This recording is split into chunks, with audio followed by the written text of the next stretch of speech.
this one major understanding a lot of people want to know into Mantar Gowda's life is you come from a aristocratic family, a very vivid, wealthy business family. You take up education, medical education, and then you come into public life. What was that paradigm shift like for people to understand? To tell you the truth, I never thought I'll do medicine. Right. Just after schooling, and then I did PUC in Joseph's after Cotton's. Right. For So you're a Josephite. I'm a Cottonian. Right. But then we did 2 years of PUC in Joseph's, but Right. I'm still a Cottonian. Okay. So after that, I was actually thinking on the agricultural background where my both paternal and maternal sides come from. So I was thinking we'll get into agriculture as a primary, as an educational part. Right. At that time, there was biotechnology which just came in as a new field, like how AI is coming now. At that time in 2002-3, biotechnology was a good subject, but Right. I was never inclined into to do engineering. So I was thinking of BSc agriculture or something in terms of biotechnology in the farming sense. Then one day I was actually in this place itself and on a summer holidays post PUC exams, and then my dad says, come to Bangalore. He says, I said, Dad, I just reached Urigig bandidini. What's this one? No, your admission is tomorrow. Okay. I said, what, admission is in September, Dad? What is I can't come now. No, your medicine, MBBS admission is tomorrow. So in one way, I think that was one thing which changed me more than anything else. Okay. Though, I mean, I was like, oh God, Dad, if you fail it, you take 10 years to pass MBBS and It's a long it's a course. huge commitment and sacrifice by itself.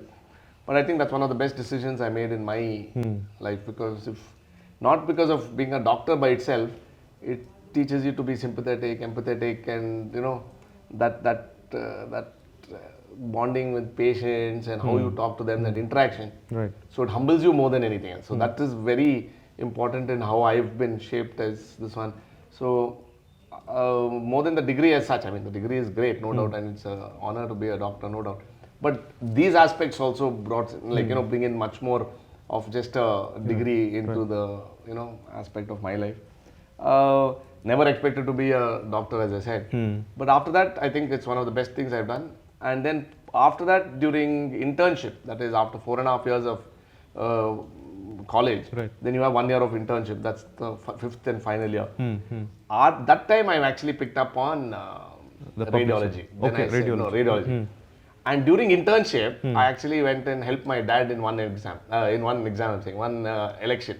I think it was 2008 general elections, wherein I help him canvass and I also do anything. And at that time, I was like a guy with a doctor coming in as a white coat politician, and I mean, a youngster coming in. So it helped a lot actually. In the sense, people did get a liking. And at that time, I used to always come, constituents, patients used to come. I used to help them out, do my little bit of social service that way. Right. But never thought of it as taking it on me. It was mostly helping my dad out in mainstream politics. But then, as I said, at that time, I think the 2008-9 election, that is the time when I actually thought, okay, why can't I do it myself? But then, and then that started off from that time. After that, the 8, I helped my dad in general elections and parliament election. I did a bit in 2009. After that, every election I've been in-depthly involved in every election, from local bodies to parliament elections, even if I was not standing. Right. But then I get an opportunity to stand as the Jilla Panchayat election in 2016. Okay. And which I win again there, Papa. That's one of a great. So I mean, it's a stepping stone. Right. But till then, I had always in the youth congress. So I was a district president twice, and the district president came through the voting platform, not the nominated youth congress. So in that way, the youth congress was actually a stepping stone to get into it. Why I got into youth congress is, these lateral entry politicians, sons of politicians are always there. So I thought I'll be something else, and I said, no, listen, I want to get from the grassroots level. Right. But I've always maintained that kind of stature, because otherwise you come directly for an election and then you don't come and then you disappear again. There are lots of sons of politicians who are in that category. But I went in youth congress, those kind of things where where we've connected with the party and with the lower grassroots level. This one, so that helped a lot for our, to come up to this level. So you think nepotism, or you could say being called someone who comes from A political background. You can argue for that also. But the thing is, the sacrifices which we have made also in that level. I mean, nobody actually wants to. It's not a very rosy field as you think it is. Right. The sacrifices which we make and we need to make is much more than other professions. Obviously, as you said, it might run in the blood, you might say. But then the satisfaction which it gives you to help out people or people in trouble or the needy. Or obviously now when you're when you're a representative, you have much more responsibility. Right. But to help out people in a nicer way that satisfaction is nothing like it. So nepotism in a way that you get guided by parents, no doubt. And imagine, my parents were not doctors at all. Right. There were no medical professions at all in my immediate family as well. But still they wanted me to do medicine. Right. And so there was actually, maybe he never thought of the political aspect at that time. So he said medicine is a profession which, it's a safe profession for you. And I brought this on myself. Maybe I did use, I mean, obviously you do get inspired or you take it as a challenge that you want to do better than your dad also. So that was the challenge which I took. Right. How's your day going, sir? You've seen it is as hectic as ever. My God. But I don't know how you do it, because you went to a marriage, then went to a funeral now. Yeah. Appa, what to do? That's part of life. I know, right? It's unfortunate, but no, but you chose public life. I mean, you have to put up. You have to go through it, and you have to. I mean, see, you have to enjoy it. If you don't enjoy it, becomes a burden. You feel labored sometimes, but I enjoy it. This is what you. I wanted also. To do, yeah. So this is part of, and the thing is, you need to be with them in happiness and in grief. True. You can't just be there when it's good going or. So all aspects of lives angles you have to meet. So do you have any political gurus? Apart from your father, that is. My dad is not my political guru. There's a misconception. Yeah. So he is my dad. But parents cannot become godfathers in politics. I look up to a lot of politicians, no doubt. Okay. Our honorable CM is a good, the way he carries himself, the way especially his financial thinking capacity and the way he manages all that, that's exemplary. And another one who I actually admire quite a bit is our party president and deputy CM, DK Shivkumar also. He's also an excellent, very dynamic, but it's hard to emulate them, but at least you learn some points and I think you have a very distinct personality of your own. Pick up and pick and choose wherever you want. Right. In the youngsters, there are a few good young politicians across parties. I'm not saying only in our party, but again, as you said, you try to create your own style of working and then move with that. Yeah. You can't you can't mask someone else. True. You can't be like someone else. Yeah. You have to have your own identity, individuality. The problem is when you try to become someone else, then you lose your own identity and yourself. It becomes very plastic and this one. So my thing is be yourself and as much as possible be genuine. So when you try to ape someone else or this one, then it becomes you're becoming our tara martavare, your tara martavare, and that kind of thing shouldn't come out. Being called protege is all right, but someone's mimicry will not. It won't click. Yeah. So that's true. So, sir, talking about the public life, you are into it now, and I can see I've been with you for about a day. I'm seeing how people interact with you on a daily basis, how close you are to people. So, what are your political aspirations like? Do you aspire to go to the parliament? Do you aspire for a better position in your party? How do you see your political career? Now there's a big responsibility which the people of my assembly have given me. Right. I have to do complete justice for that first. I mean, as you said, you have to plan step by step. You can't just say I'm going to just take a lift and go upstairs, which the fall is faster. Right. But the thing which I'm thinking is being a legislator is a great achievement by itself, and to do good for that is also very important. As you said, lots of people, nan MLA agbeku adadmele.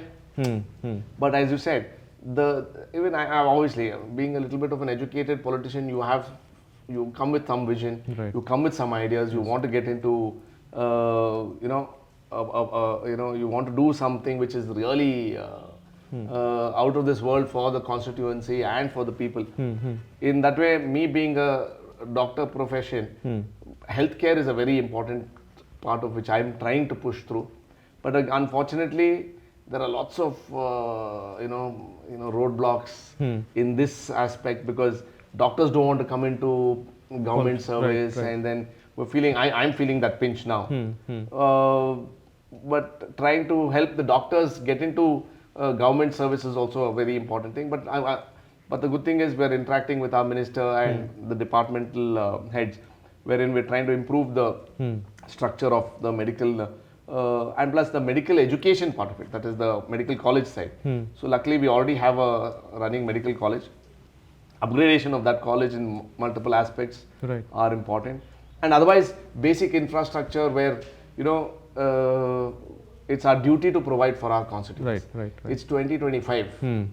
Correct. So we at least have to be at that platform because you see some constituencies are way ahead and some are really, I'm not saying are neglected, but here what has happened is for our luck, there is so much more scope to do work in our constituency. So that's a blessing for us. Right. So our predecessors, what reason why they've not pushed as development as a main agenda, you'll have to ask them. But my agenda is development as a top priority, be it tourism, ecotourism, be it farming, plantation wise. So in the sense, a holistic approach of development in our constituency will help out. You can't just take one sector and say, I'm going to blow this up. Right. Tourism is, first of all, is already great by itself in our place. Sustained tourism, ecotourism, and how do you get that money back into the political system or into the government system. Yes. So that is very important for us, where we need to, policies wise, policy matters, and reshaping of the tourism department by itself, wherein, and the unfortunate thing is, after so many years of tourism being open to public here, we never had a website. Right. Now, this Kodagu. last year, we've opened a website for tourism by itself and as a standalone project. Right. I mean, if you guys come here and then you'll say, where do you go? You'll have bloggers who have been writing, but you don't have a government website. So these are the small changes which, and okay, you come to Somwarpete area. What are the homestays or what are the areas which are of, or what all can choose or what you can book. Right. So those kind of things have been implemented now. So these are the things which we had, outreach to people was, if it has been done over time, because if you go outside, the marketing for tourism is unbelievable. I think we're lacking in that sense here. But again, you have to have a balance between, because what happens, the more people you bring in from outside, the impact on the environment is very high. Right. Be it waste generated, be it food processing, be it traffic, be it so those kind of aspects also should be taken care of. You can't have 1 lakh people coming in and no roads. So now the situation, if you've seen from Mysore, you come into Kodagu district, from Mysore district to Kodagu, it's like a bottleneck. And then where do people go? So you can't bring that whole traffic and push them here. So infrastructure wise also should simultaneously be developed for the tourism and for other, and plus obviously plantation here, coffee being the number one source of income for lots of planters and farmers here. And as you said, though it doesn't directly come under the state government's purview, but we need to help them out in lots of ways. Right. Coffee board is doing its best. Central government, I'm thinking different governments are doing its best. But I guess a little more, research development wise. Though we have our own coffee board and spices board in our district where they're doing research, I think a little more money should be, emphasized for giving better yielding crops. I mean, it's going on, but again, it's a tedious process. So how do you look at your party and the performance of the party in the past 2 years? Party has been very helpful, no doubt. They've been through me through thick and thin, through difficulties and through, hurdles. See, the great thing about our party, Congress in Kodagu, is even though we haven't had a big lion's share of power for the last, from almost 2004, we've had only our parliament member, Mr. H. Vishwanath, as the main go-to person. After that, we've not had any, very thin, slimmer, very no legislators, parliament member for the last 10 years also we've been not with us. Right. So that way, and they're still stuck with us. So that is the commitment to Congress. So that is very great. True. So you can, I can never be, you have to be as grateful as ever for what they have stuck with me. Yeah. And obviously, last year when we stood for election, we've jumped from 35,000 votes to 86,000, 87,000 That was a very votes. good margin. So it's a huge jump. Yeah. So everything came together. Party people also stuck together, and lots of neutral voters also have come through to us. Right. So, but ground level wise, we are improving the party. We are getting people on the ground, and that's how I like to connect. So what happens when you just sit and doing office politics? I think it's better to be on the field and on the ground is how I like it better. Otherwise, you can't. It becomes so you let them be in their natural habitat. Right. When they come to our place or to a departmental office, they become reserved. When you go to their houses or their field or villages, then they feel a little more easier to open up. So I think that kind of open-minded discussions with the party workers are very important. Right. And lots of people, it shouldn't be a one-way discussion. You should let them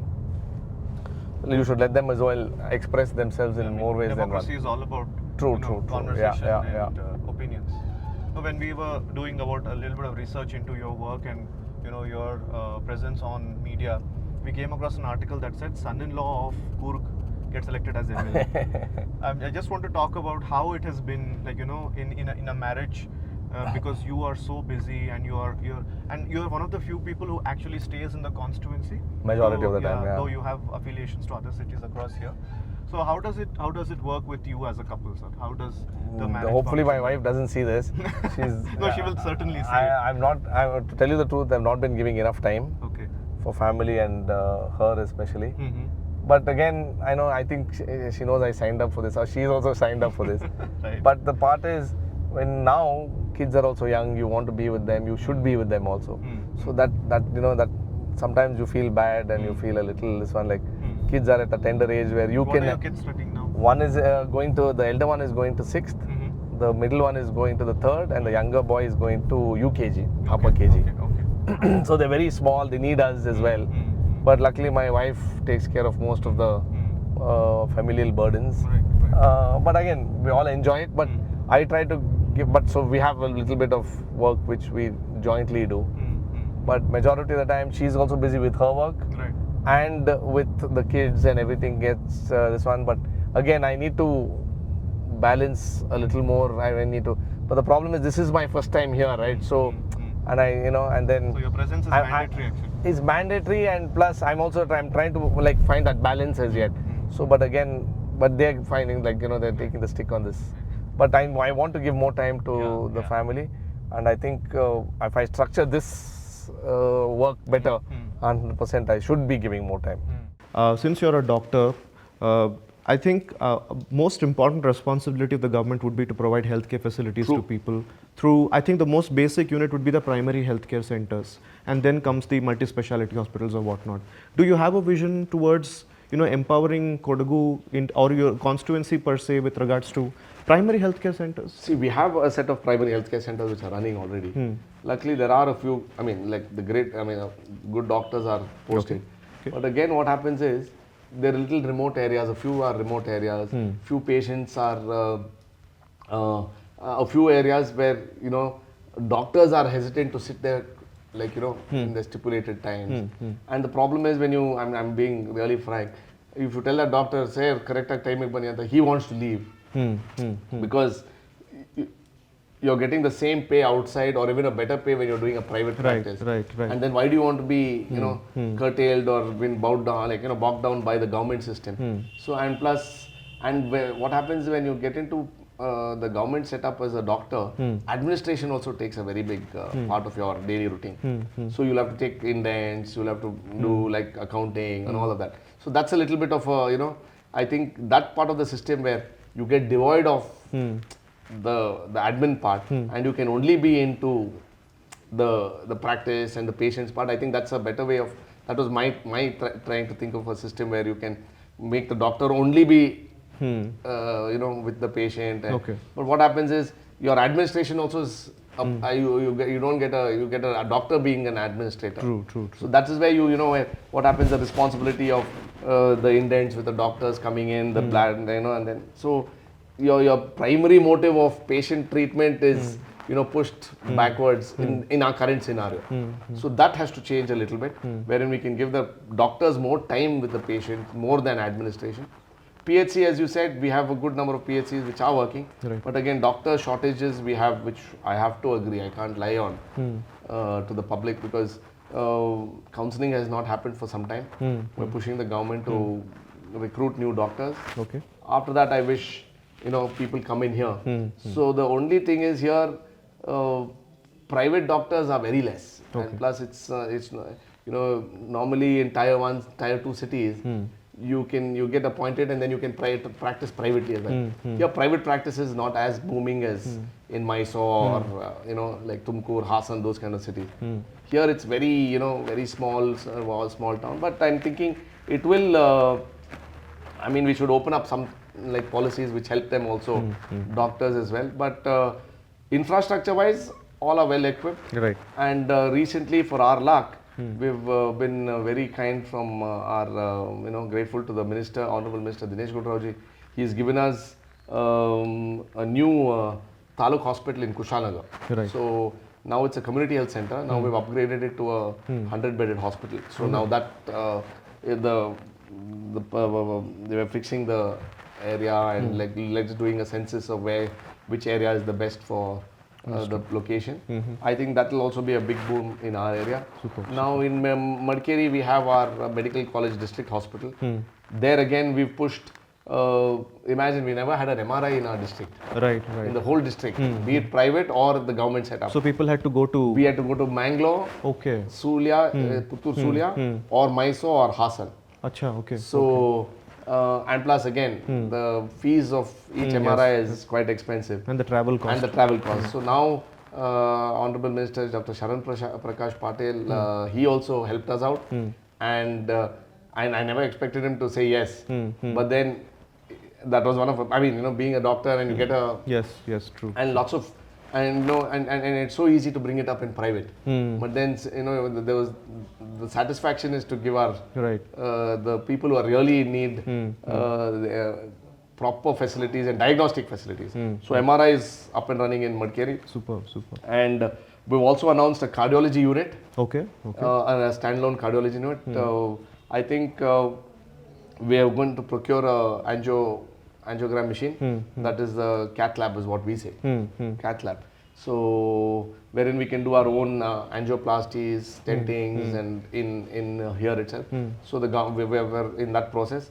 But the thing is, once you start it, it should be foolproof and completely running. Yes. You can't start it and then just stop it. So those guidelines and those few issues have to be ironed out. So procurement of that machine is going to start soon. Okay. And then I think by end of this year we should have a up and running cardiology unit. But I'll follow up with you on that. Again, when we meet, probably 100%, we can have a discussion. I'll take you there. Yeah. And we should go to Madikeri, the medical hospital. Yes. And we have a good number of patients coming in. And the good thing is we have a good number of labor community which is working within our district 24/7. So they keep coming in, and plus regular patients also come in. Okay. And we have good number of doctors who work there. But again, we would like a lot more doctors to come in and employ themselves. So do doctors do they hinder to come to Madikeri? The reason is what happens is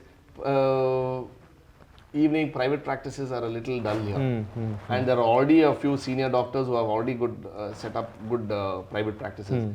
And you'll always go to a person who's renowned than to a new guy. So nobody wants to get into that. So right now we're getting few local constituents children who want to come back and work as doctors.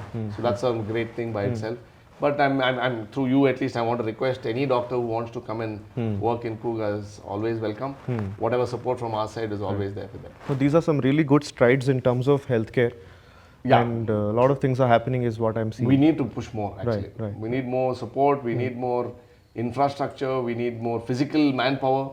I think over time I'm guessing we should be able to achieve this. And I think your connect with the public will also make a lot of Hopefully, difference. yeah. That's at least now the thing is Now what happens is, supposing someone calls me up in the middle of the night and saying, sir, I want to go to this hospital. At least we try to liaison some Yes, person and yes. at least help them out in that hospital. I think any, as a services, you have to That do it. also is on record that you're saying that they can reach out to you. Yeah, they reach out to me at any time, especially emergency wise. It's been a habit for me as a doctor, as a so doctor, and that yes. I've continued that Yes, yes. this one.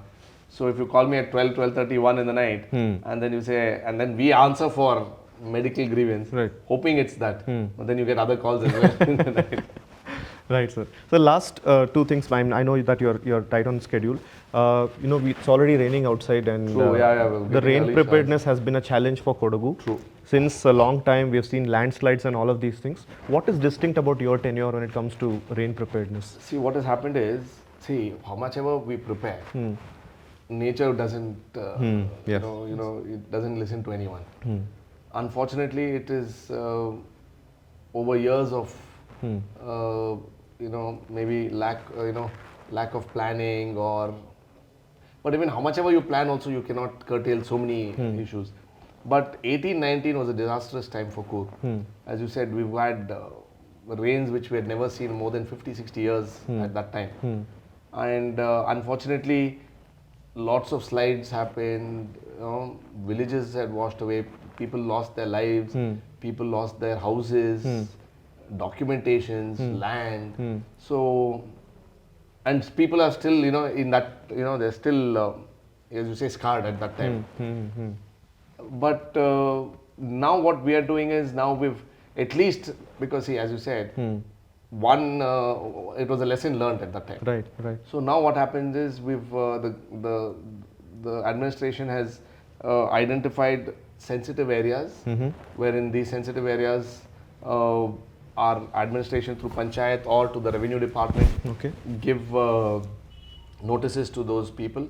So I think in our we've identified 100 to 200 houses who are in a non-safe zone. But I have to accept our lacunae as well, wherein we want to give them a place where it is safe. But we ask them to relocate. Lots of people don't want to relocate, and now 100 to 200 houses are in a risky or a danger zone. So those people get relocated and make. We have these safe houses, and Like a we have makeshift these one. makeshift, what we call Kalaji Kendra, Ganji Kendra. So we have these. So we move them to some college, school, residential schools, or a school by itself, wherein they set up one kind of makeshift stay for them, and food and all is supplied from the government side. But it's very saddening because we need to provide infrastructure for them as a permanent basis. Yes, yes. So that's what yesterday we had one small meeting in our in our taluk of Somwarpete, wherein how we've been prepared, what is the notice been given to them, and supposing you've given me a notice, where do I need to go, and have I agreed to go there? The awareness has to Awareness has to come, and right now luckily there is awareness, but it's our duty and responsibility to give them also a permanent solution. True, true. And if we don't do that, I think it's a little bit of a failure on our side as well, wherein we just give them a makeshift for 2-3 months and say, back to your own place. But at the time of 18-19, when there was a serious disaster, Right. at that time around 700 houses were constructed, especially for these victims, wherein they lost houses or it was unsafe to stay. So at that time what happened is, these 100 to 200 people lost out getting those names. I'm very happy to announce that Infosys had given us almost 200 houses, which we have given which was not occupied as yet. Okay. And now recently we've got that, unbiased, almost 100 to 200 names which have been given for occupation. Okay. But again, people have said they have repeated, so they have some objections which are filed. So we need to iron out those differences, and then I think those people can be shifted there permanently. But as you said, permanent solutions for these victims have to be provided. Right. And lots of people have been staying on the river edges for us over years. That becomes a very thing. And lots of people saying they're not happy with our makeshift houses as well, or makeshift accommodation.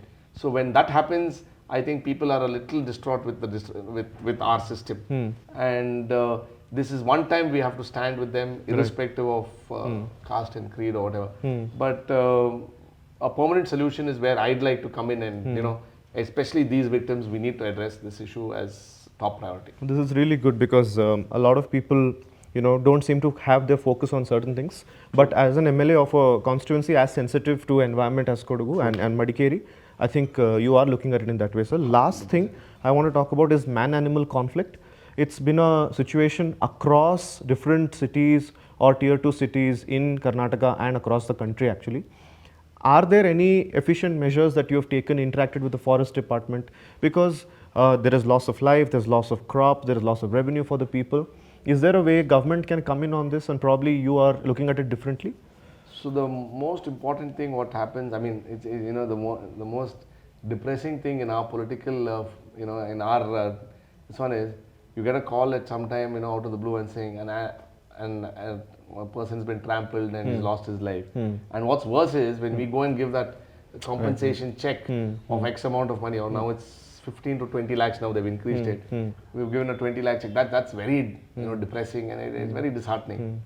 And none of the local people who are on the forest, on that areas that we call it the buffer zone areas, nobody actually goes and interacts with animals. They come and attack our humans. But it's been happening for years. Research has been happening continuously. So now there is horizontal fencing, vertical solar fencing is one area. EPT, that is elephant protection trenches have been done. Okay. Then now you have railway barricades. Okay. I have a feeling what happens is when one regime comes in or this one comes in, it's a stopgap or like a 5-year plan. So you cannot have a 5-year plan only for man-animal conflict. And we have big animals here. You have elephants. Yes. Then you have big tigers in the southern side of Coorg. So that aspect of having a long-term plan should be there. And now what happens is, now we give some ideas when we are in power or we're elected. Then the next batch comes in and then they say, hey, we'll try this. So I think the think tanks of whoever are competent, of people outside who have really done good research in this regard should actually come in and have a more than 10 to 20 year plan. But now animals, you are open for this kind of deliberation. Yeah, we have to. Otherwise, what happens is if you don't have like some scientific kind of a study, now they're doing radio collaring, all that, and now you have red alerts or alert systems, warning systems, motion sensors, all that is there. I mean, with night vision cameras and motion sensor cameras, with alarm systems, and now those systems also, what they do is they send messages back to the public in that area. So when you have they give you an SMS alert also. All that is there. But still you have stray cases where this happens. It's very unfortunate. And I think it's not a problem which has happened today. It is from the post-independence also. We are still following the British system of monocropping in the forest area. Right. So that has to should have changed many years back. Now there's no fodder for big animals in the forest by itself. Where do you think they'll come now? And the worst part is, now there are no elephants being born in the forest itself. They're born in someone's private lands and private estates. So you have a herd of elephants who are stationed and housed in an estate by itself.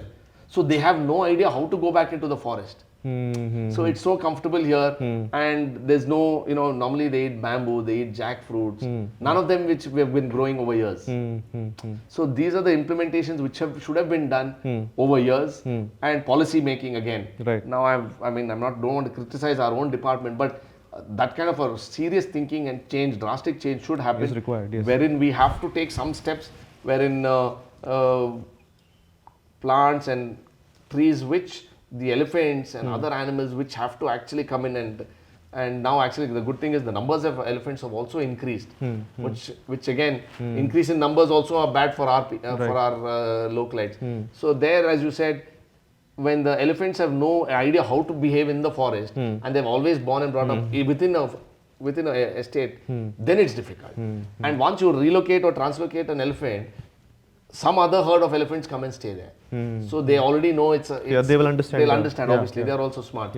But it's a very unfortunate thing. We need much more drastic measures and on field. And as you said, you have you have the task force which are set up, then you have local people who have been recruited, and they don't have implementations by themselves. Like, you know, they don't have proper boots. Now at least we're trying to push all this. But those kind of infrastructure wise, we also should provide them. True. Otherwise, what happens is they also, they're coming on a contract basis job. Why will they come and, you know, risk their lives for us? So man-animal conflict is a very important subject. Right. I'm hoping there's a permanent solution, but right now there is no permanent solution. We have to be truthful to this job. I mean, you know, but you are making efforts towards it. we're trying continuously, and the department also is working relentlessly for this. Unfortunately, there are a few cases where you know, this conflict happens. I think recently I had one on the main road itself from Madikeri. I'm going towards Madikeri town. One elephant came and charged onto a car. Right. And luckily, these people know the movements of elephants and all that. Supposing people who have no idea about it, you know, then you start panicking and all that too. Then but irrespective, whoever it is, but lives are lives. It shouldn't be lost in this manner, and our protection of them is very important. As I said, relentlessly, 24/7, our forest department people are trying their best. But again, we'll have to put in more effort to mitigate this conflict. Fair enough, sir. I just want you to tell people, if you are an MLA, I mean, I can see it outside, people can see it for themselves, that you're accessible to them at any point. But are you an MLA who's available for them online as well on digital front? If they reach out to you, will you be able to get back to them? So what I do is, luckily we have a small team which works with us in all platforms. Right. Phone and this is always majorly there. Social media. Social media is there. My email ID is also there. Okay. So we do reach out to them. So I have a team which sits and monitors what messages come in and go out. And supposing, so we ask them for their contact details or where their, some more details. So I have a team which works out for this. Super. And we do, I mean, as you said, now at 2025, we have to use the social media platform for a positive view. There are lots of critics also who come on that, and you take it positively as well.